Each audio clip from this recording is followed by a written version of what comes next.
Can't wait to see the video. I can't wait for you to watch the video. It's gonna be priceless. This episode is sponsored by NQ.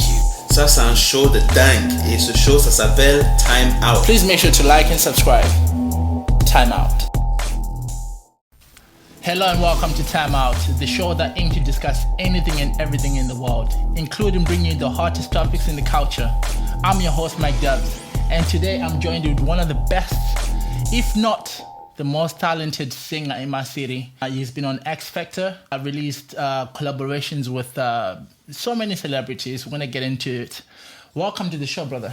What's up, man? How are you? What an entrance. Hey. Intro, what should I say? Oh, what can I say? We like to make it exclusive. However, I wouldn't say I'm the best singer. Well, I mean, in my eyes, vocally, you're one of the best. So, I mean, don't scale yourself a little bit here, brother. You're good at what you do. Thank you. And to be honest with you, until I come across someone that's better than you, then I'll come to you and say, bro, you gotta step up because you got some competition in here somewhere out there. Oh, trust me. Yeah. So how you been, bro? I've been good, man. Just working on some music. And like a whole project that's following it as well. So things are slow right now, but it's happening. It's happening.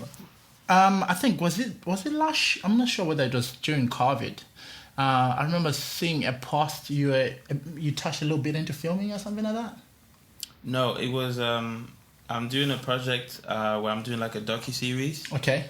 And then, which right now we have that first episode is from 2019. Okay. But we're continuing the docu-series this year. Okay. So it's like the first two episodes gonna recap what happened in 2020 and in 2021, and then gonna fast forward to what's happening today. Okay. Okay. I look forward to seeing that. However, since we're touching a bit of your journey, so growing up, what was your childhood like?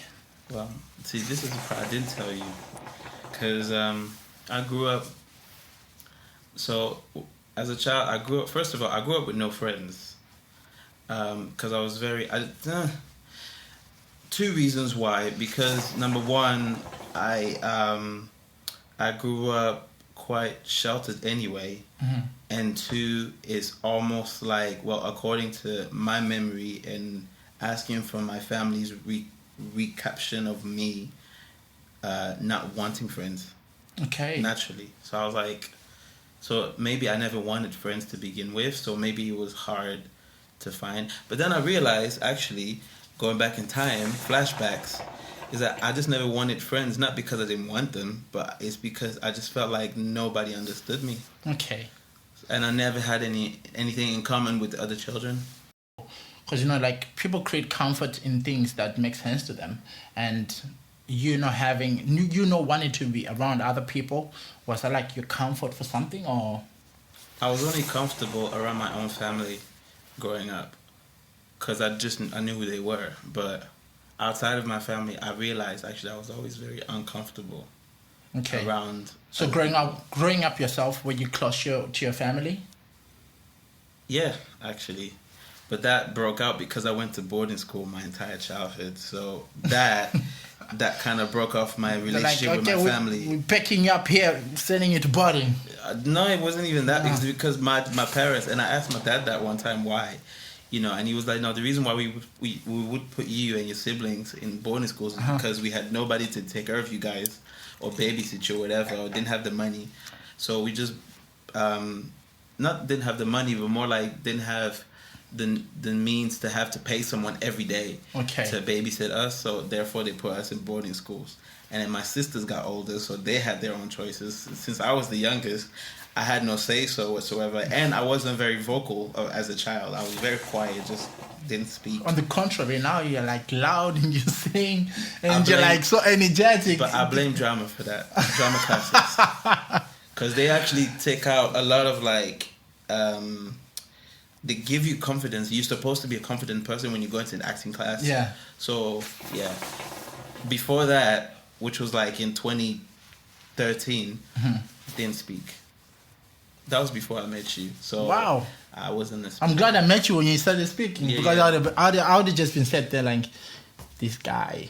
I make people very uncomfortable over the years. Guys, please forgive Medy Lema.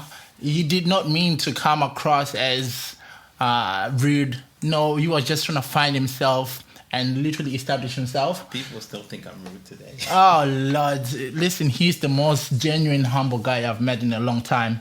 And so you grew up in what country? Belgium. So you speak French and Flemish, which is basically Dutch. Okay. And then... are you fluent in both or...? Not anymore. I still speak French because my family, and then I have friends who are French. But then Dutch, Flemish Dutch, I forgot that because there's no one to speak it with. Oh, true. So I'm sort of kind of losing the language, but I can still understand it when someone speaks it. Okay.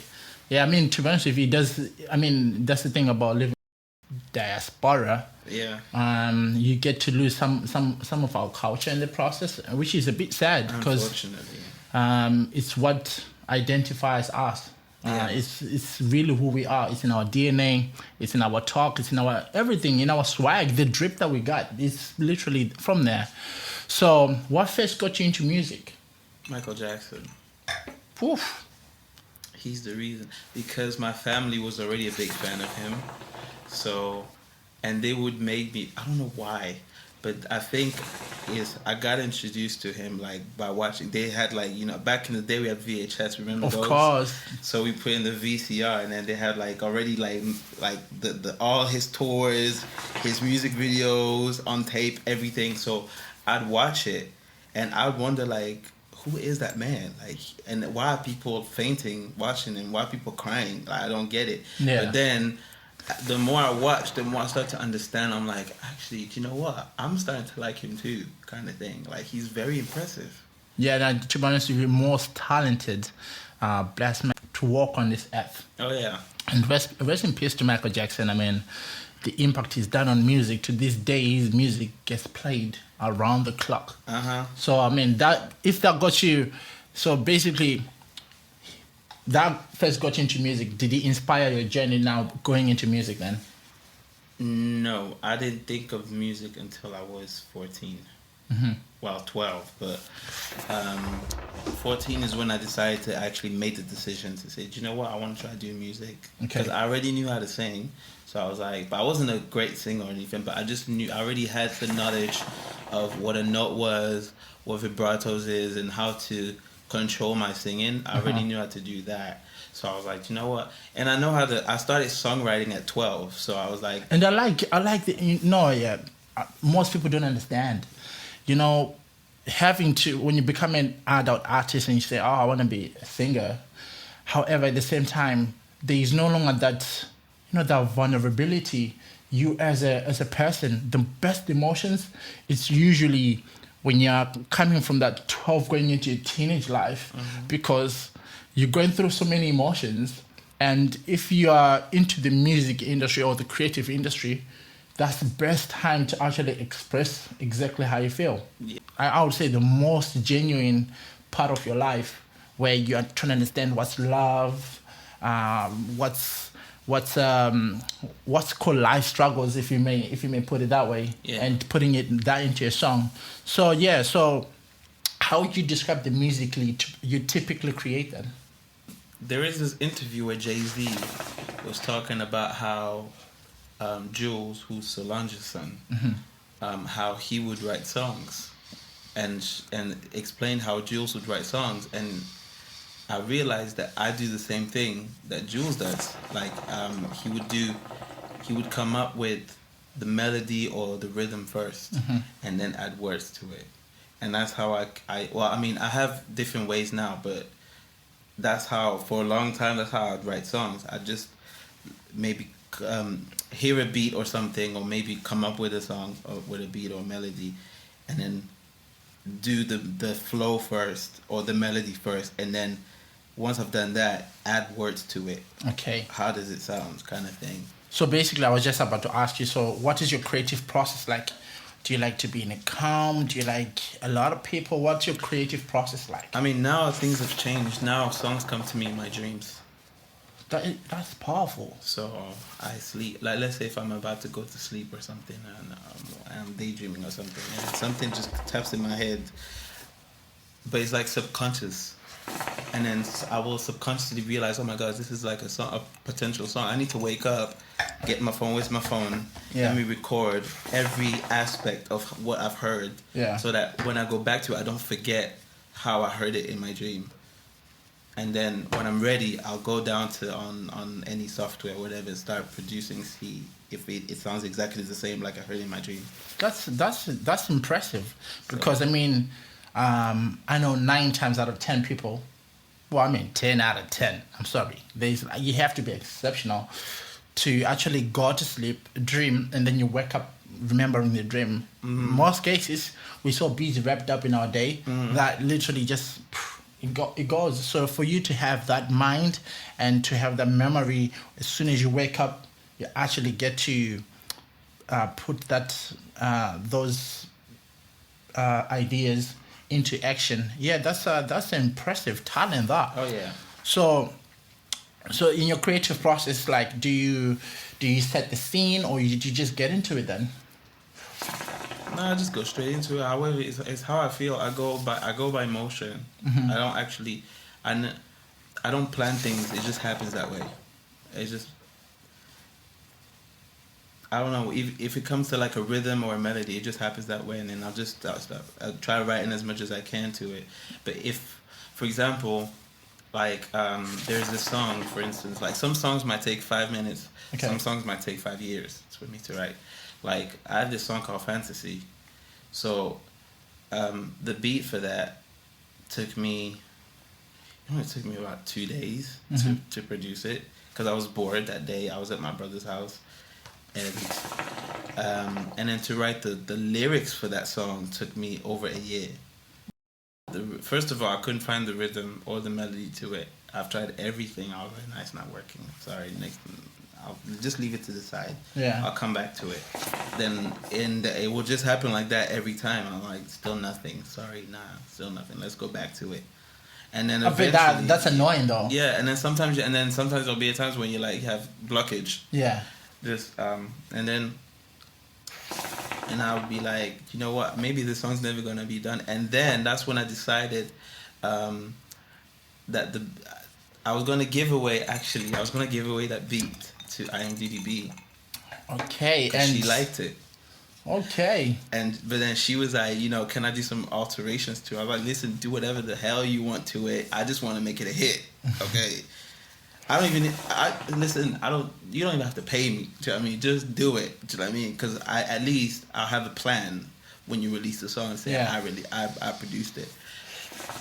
But she never did. She never used it. So I ended up using it for myself. But eventually I wrote lyrics. No, I mean, to be honest with you, just going back to, the idea of you produce something and then you held it, and then another great artist come along, and then you decide, no, I'm not going to be selfish. I don't want to hold this project. Let me give it out to someone else that deserves to use it and literally make the same impact anyway. Going into that, I remember I was watching Kanye West documentary he just dropped called Genius. See, I still have to watch that. I saw that literally just the other night. It is so good. I mean, so yeah, who would you like to collaborate with most? I've always wanted. See, I'm putting this into the universe, so it may or may not happen, but God works in mysterious ways. I've always wanted to work with Anderson .Paak. Oh, Anderson .Paak. Him. He's good, talented. Bruno Mars, Pharrell Williams. What's the group called at the moment? Silk Sonic. Silk Sonic, and that album was dope. Oh yeah. Yeah. Oh yeah. The whole album is just fire. But Anderson .Paak, Bruno Mars, Pharrell Williams. I don't know if that is ever gonna happen. Even if I just get to meet the woman, it's fine. Janet Jackson, she is another one. Rihanna, I would die to work with this chick. Okay. Oh yeah. Now congratulations to Rihanna and A$AP Rocky. Well, that came out of the blue in a way. We did see it coming. I mean, but that one was like wow, because I mean Drake fumbled, Chris Brown definitely fumbled, but and A$AP Rocky. I guess he won because we didn't expect that. We thought it was just gonna be like a boyfriend girlfriend thing, and they ended up being now baby, like mom and dad to that baby now. Yeah. So, but Rihanna's definitely another one I want to work with. Okay, so if you could open a show for any artist, who would it be though? Well, I'm putting it out there. I was not supposed to, but there was talks of me possibly opening for IAMDDB. That didn't happen because I was given the wrong contacts. I was given the wrong contact. So Is that from her manager? That's oh no, she manages herself. So unfortunately. So she gave me. So it was her that gave me the email. She gave me the wrong email. Whoa, that is. She. I mean, I don't think she did it on purpose. So it's fine. Next time. No, I mean the universe will align you. It will eventually happen. Don't worry. It's no problem. I mean, it's like I said to you, it's called Time Out, the show. We discuss things that people don't really get to know, especially from a creative industry. I think the hardest thing about people is trying to share the limelight. That's the hardest thing, because when you're at the top, it's about either you're gonna bring in new seeds. You look good, they look good. However, at the same time, there's certain individuals that like to literally just have that power to themselves. And usually, the higher you go, the quicker you're going for sometimes. But it's also, but that's part of the insecurities as well. What message would you like to give to your fans? It's funny because right now, at the moment, I don't even call them fans. I just call them supporters.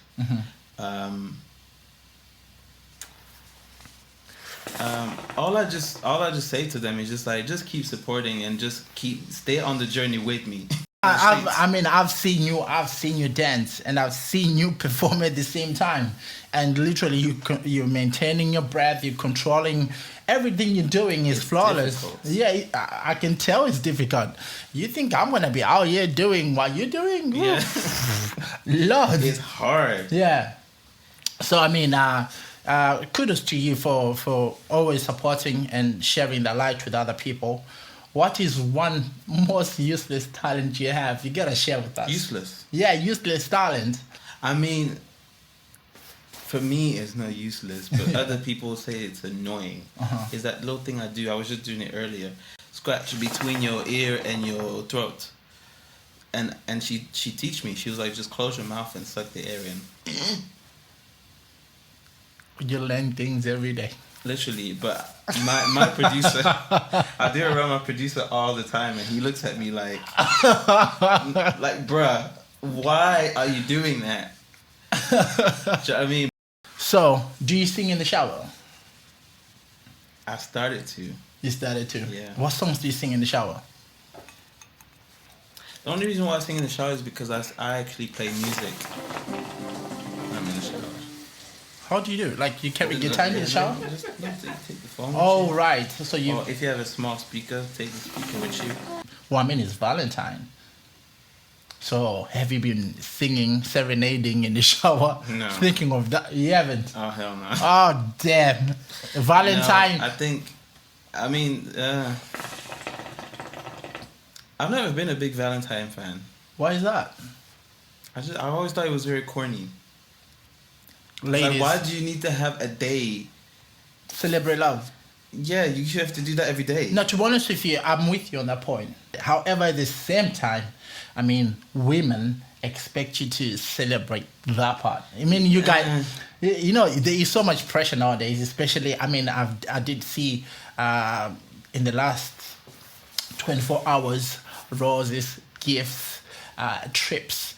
And then you just be thinking, yes, I understand you celebrating love, and I don't have a problem with that. However, at the same time, can that be done on a next week Monday again to show that he really appreciates and love you like that? No, I'd do it like maybe like once a month.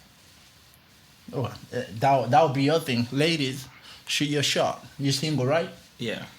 Ladies, shoot your shot.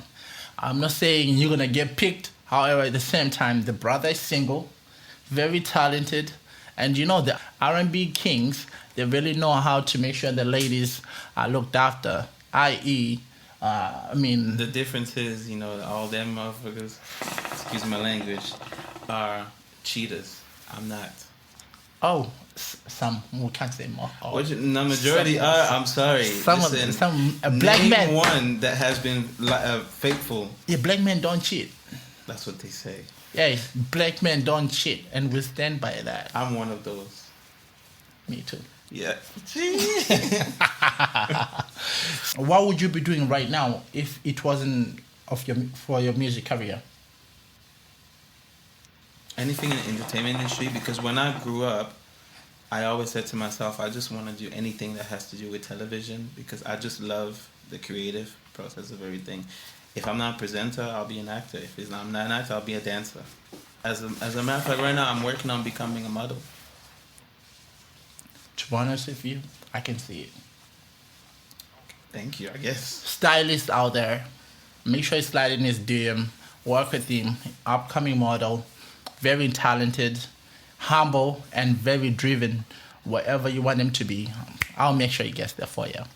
I'm just saying. Literally, it's like Michelle Williams from Destiny's Child. It's like she says, you know, you gotta get your money from all four corners. You can't just be here, you know, putting all your gifts in one basket. Don't do that, because otherwise you'll just be disappointed. So you just find different talents you have and work them all together at the same time. Even if you have to, like, it'll make you tired, you know what I mean? But at least you're making money, you know, and then at least you have a good life to live. On a project at the moment. Yeah, we've been working on this project for 2 years. Okay. I mean, that's the thing about, you know, when you're creating albums as well. Yeah. It does take a lot of time. Especially if you want it to be so perfect. Yeah. Are you a big person for, like, perfecting a project? I thought I was a perfectionist, but I realized I'm actually not. But by perfectionist, I like to be imperfectly perfect. Okay. So certain things, it's fine if certain things don't sound crisp and straight to the board and how it's supposed to be sounding. Mm-hmm. If there's a mistake there, sometimes you just gotta leave it, because that's what it's gonna make the track. So sometimes we do that. But right now, I think, for example, like right now, me and my producer, we have this little like riff sometimes together, like where he goes, sometimes you don't always have to sound so perfect. But I was like, yes, I do. And I'm like, no, he's like, no, you don't. Yeah, true. It's like, sometimes just sing it how you think you're going to sing. If it doesn't sound perfect, just leave it. I mean, just leave it the way it is. And then maybe when you sing it live, you'll just show people that you can sing it better live than you do on the record, kind of thing. Do you have any upcoming shows or any management that you have sent your music, or events manager that you say, you know, yeah, because I mean, we got Park Life. Well, right now like I am talking to someone from Park Life. I'm doing my best to get them, to convince them to let me perform on Park Life this year. Mm-hmm. Fingers crossed. So we're gonna see how that works out. It takes a lot of digging. Because you don't want to receive another fake email. One of those emails saying, "Well, talk to this person." I'm gonna talk to that person. How do you feel about the internet and how it's impacted music business at the moment? Because I mean, a lot has changed in the last 5 years. Oh yeah, I mean, people are more business driven. Especially, I think what really pushed it is TikTok. If anything, that's what really pushed it, because. For example, especially with music, I'll take Lil Nas X as an example. Mm-hmm. The way he got famous, so he explains that he got famous with Old Town Road through TikTok, because somebody caught on the song and decided to make some type of real dance challenge to it, and then it just blew up. It went viral, and then the next thing you know, it went #1, and then the scandal of him being black and stuff. So that's what kept it to #1, and now it's been #1 for 19 weeks on the chart, so it's the longest running #1 ever. I mean, it is catchy though. Do you know what I mean? It's still stupid catchy. Social media has been very strong, and honestly, people are starting to take. And So what is your TikTok name? It's just Medy Lema. Medy Lema. MEDYLEMA. Literally. Okay, so guys, make sure you go check out his Check it TikTok. out. You know, Is the same handle as your Instagram and the same thing everywhere, except the Instagram is and my Twitter is Medy Lema Music. So it's Medy Lema Music altogether. Okay. I was gonna make a quick point as well. I've also been working on becoming an influencer because I realized, listen, there's people out there doing 9 to 5, breaking their backs, and there's an 8-year-old out there making 26 million off of TikTok just by doing stupid videos. Think about it. I mean, it's in this generation Z. Yeah, how can I put it? It's considered a talent to be able to navigate through internet. Entertain people like that. Yeah. It's like that Kwame Lame, he made 2 million off of saying nothing. Yeah. It's called Kabi. Yeah, Kabi. Yeah. It doesn't say anything. It's like it's considered a talent in the internet world. Saying less but doing more. And honestly, I was like, that could have been anybody.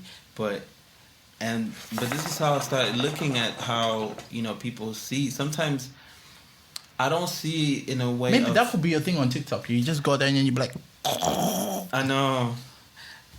Literally, I'll make a post doing that. Watch. Like everything, you touch something and you just be like, yeah, just.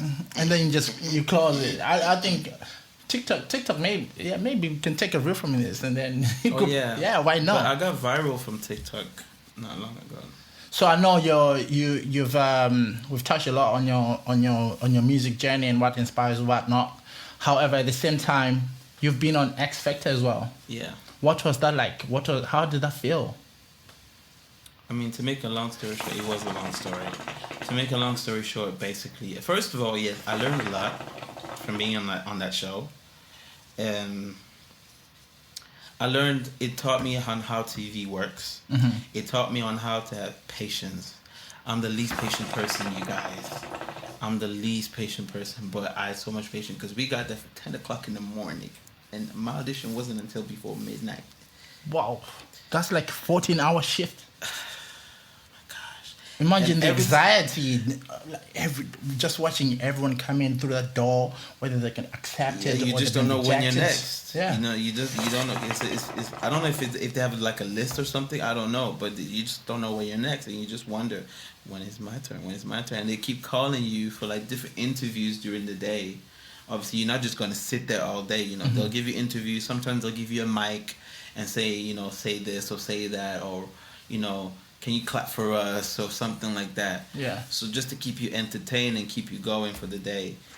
And then eventually, but by the time it was my audition, I remember Sharon telling me, that she thought my voice was kind of shaky or whatever. I was like, and I had to tell her, I was like, listen. Sharon Osbourne. Yeah. This one thing I never understood about entertainment, because she doesn't sing. Neither does Simon Cowell. Money talks, like, I guess. It's just, I think sometimes I just feel like you don't need talent to know talent, kind of thing. Like, you can see it. No, but I feel like, you gotta have credentials. What did Sharon Osbourne, what credentials did she have? Did she manage someone? Only because she was married to a famous musician. Yeah. So does that give her credentials now to be sitting with a panel? I don't know. It's just me. I might come across as I'm hating, but at the same time, but that's my genuine opinion on the actual thing. Like, really, what credentials did she have besides being married? It's a talent nowadays being married. You're not the only one who said it. Over the years, people have always said that. But for me, I had to explain to myself. When they did the interview and stuff, I just had to explain. I was like, listen, I was there all day long. First of all, my audition wasn't until way back by that point. I had been to the toilet 16 times that day.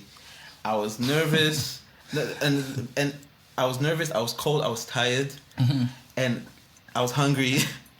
And then it's not every day that you walk in a room and you get to sing to Simon Cowell, Nicole Scherzinger, and all of them. Like, you don't get to do that every day. Yeah. You know, so for me to watch you guys for years on television, and then finding that I get to see you guys right in front of me, I'm nervous. What do you think? And Simon Cowell was just staring at me, and Nicole Scherzinger. I've been watching the Pussycat Dolls since 2005. So for her to just sit there and look at me, I'm nervous. What do you expect? Of course, my voice is gonna be shaky. Yeah, of course. Do you know what I mean? But I did my best, and I still got through regardless. I mean, prior to you getting through and getting those yeses, how many times did you actually attend? Did you audition for X Factor then? So I auditioned for that show 6 years. So I started in either 2010 or 2011. I'm not sure, but one of these 2 years. And it's so funny because one of those years I actually saw. I think it was Zayn. Yeah. Yeah, I saw Zayn from One Direction, Zayn Malik, and he was in that line too.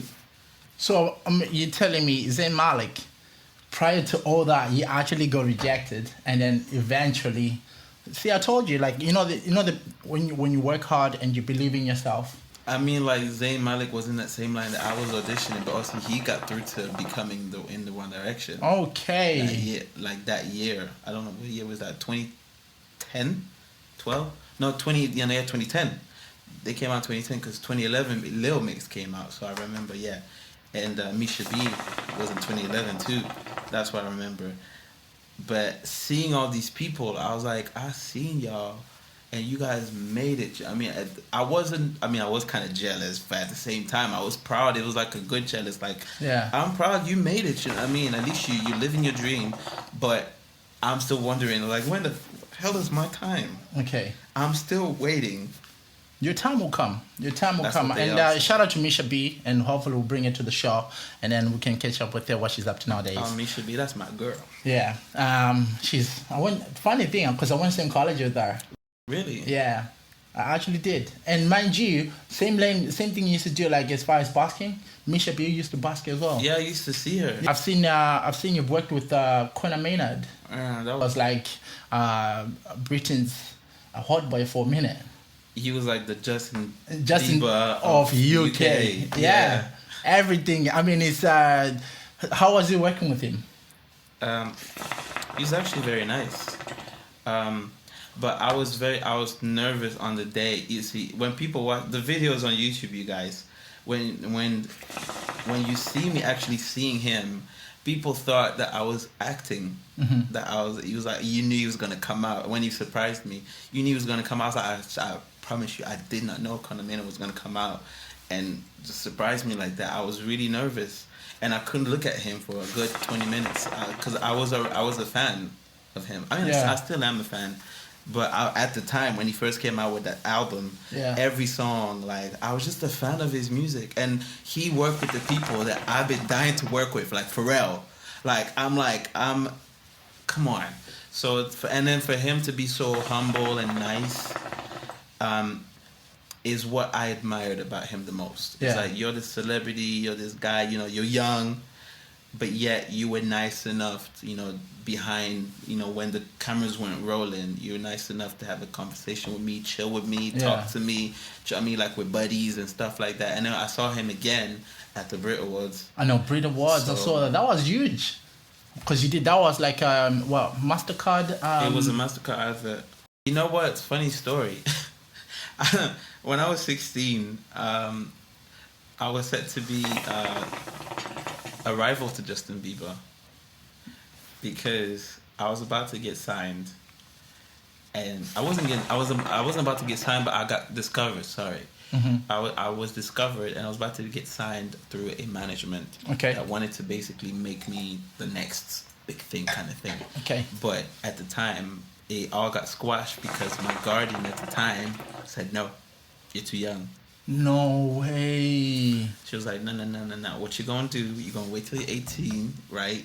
Because you're too young to be going up there in them Hollywood, sex, drugs, and rock and roll. Oh, no. Sometimes, I love family. But then, in situations like that, where, it's going to change your life and it's going to help to change their lives, and I they know. don't see that. Yeah, I think she saw the bigger picture. I understand, and I thank her for that, because sometimes there will be certain things I'll be like, imagine if I started so young. Look at what happened to Miley, Justin, whatever, when they they lose control, and then you're this child star who lose control. You don't know who you are, kind of thing. You can't live your life. Yeah. So in that way, I'm thankful for that, but I still have the question: what if? Kind of like, what if I was already by now, I would have been the contender against Justin Bieber. Like, this is Medy Lema, Justin Bieber, head to head. We do the same type of music. Yeah. And we dance, we sing, we play. So there's a lot of similarity between us. The only difference is he's white, I'm black. What is the most trouble you've ever gotten into? Because this is an exclusive. We want to share with your fans. We want to know exactly who's Medy Lema. So tell us, what is one most trouble you've ever gotten into? And people who know me would be flabbergasted if they heard that, because they know Medy never gets in trouble for anything.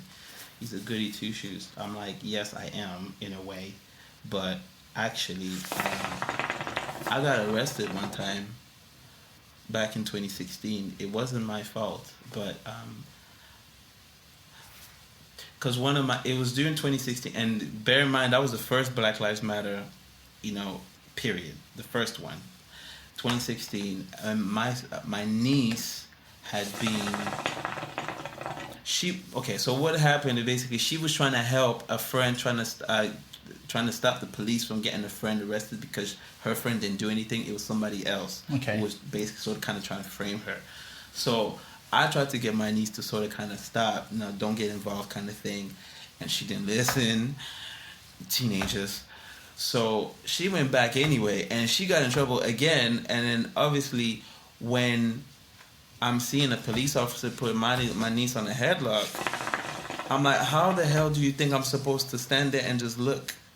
Of course. I've watched this girl grow up from a little girl all the way up to now. And you expect me to just stand there? Excuse me? No. So obviously, I did my piece. I walked in. I was like, you ain't gonna do that. Not to my. She didn't do anything wrong. Why you arresting her? I would have karate kicked the police officer, and I don't mean in a violence way. I'm just reacting. Certain situations make you literally go out of character. So yeah. So that's the most trouble you've gotten into. Yeah, and it was bad. I got arrested. They put me to the ground, slammed me high to the floor. How long did you stay in the police cell? It was only for one night, but they got me a solicitor, and they realized they wiped everything out because they realized that I was in the right the whole time. Imagine spending a night in a cell next to a madman. It's okay. It happens. But it's good. I like this because it's exclusive. You get to understand we're all humans. What would you like most to be remembered by? It's funny you asked me that question, because I had a debate with someone on YouTube about that, saying they asked Aaliyah that question one time, and they say it's an odd question to ask somebody so early on. I said, no, it's not. But if anything, I just want to be remembered as, again, like Aaliyah said it, I'm paraphrasing now, as somebody who can do it all. So I want to be somebody who was loved for literally giving their talent to the world. And literally, like, when you see me on stage, you see I'm sweating, and I'm almost dying on that stage to make sure you leave home happy, kind of thing. So I want people to remember me like I was that entertainer, kind of like I made you feel something. Okay. Kind of thing. Yeah, it's been fun having you on my show. It's been fun. So I'd like to thank you, bro. Thank you for coming through. Thank you, man. Yeah, it's been a pleasure. Like I say, guys, every time I try to bring you a hot and exclusive interview. However, at the same time, please make sure to like, comment, subscribe, and also turn on that post notification right at the top there. Time out. This episode is sponsored by NQ. Ça, c'est un show de dingue. Et ce show, ça s'appelle Time Out. Please make sure to like and subscribe. Time out.